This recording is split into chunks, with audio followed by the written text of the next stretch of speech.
మిత్రులారా, అందరికీ నమస్కారం.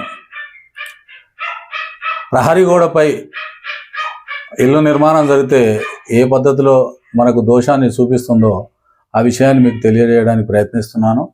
చూడండి, ఇక్కడ ఈ గృహము, ఇది తూర్పు, ఇది పడమర, ఇటు ఉత్తరం, ఇటు దక్షిణం.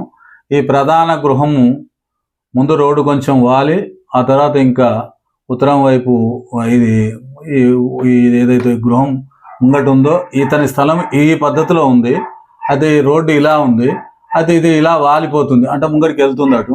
కాబట్టి ఇటువంటి పరిస్థితుల్లో ఇల్లు నిర్మాణం చేసుకున్నప్పుడు ఇక్కడి వరకే ఇల్లు నిర్మాణం చేసుకుని ఆ తర్వాత ఈ మిగిలిన స్థలానికి ప్రహరీ గోడ కట్టేటప్పుడు దీని గృహానికి కలిపి కట్టిండు. కాబట్టి అలాగే ఈ ప్రధాన గృహం యొక్క ప్రహరీ గోడ మీదే చిన్న రూమ్ కూడా వేసిండు. కాబట్టి ఇప్పుడు ఈ ఇల్లు మొత్తం ఒక చోటనే ఉంది. కాబట్టి ఇది 6 మూలలు, 1, 2, 3, 4, 5, 6 షట్కోనే శ్రీదరిద్రత అన్న సూక్తి ప్రకారం అపరాజిత పురుష మానస వీణ శిల్పరత్న పుస్తకాలలో ఉన్నటువంటి గ్రంథాలలో ఉన్నటువంటి మ్యాటర్ ప్రకారం ఈ ఇంట్లో కుటుంబ కలహాలు, అంటే ముందు భార్యతోటి, తర్వాత అక్క చెల్లెళ్ళతోటి, ఇట్లా కుటుంబ కలహాలు జరిగే అవకాశం ఉంది. ఎందుకంటే స్త్రీలనే ఎందుకు చెప్తున్నానంటే ఇది ఉత్తరం వైపు స్థలం, ఇది ఉత్తరం వైపు. కాబట్టి ఇది ఎక్కువ దీన్ని ఫోకస్ చేస్తుంది. కాబట్టి దాని ప్రకారంగా స్త్రీల వైపు నుంచి దోషాలు, కొన్ని ఇబ్బందులు, తగాదాలు వచ్చే అవకాశం ఉంది. కాబట్టి యొక్క గృహాన్ని ఇక్కడ 6 ఇంచులు వదిలికేసుకొని ఈ గృహాన్ని దీన్ని వేరు చేస్తే చాలా బాగుంటుందని నా అభిప్రాయం.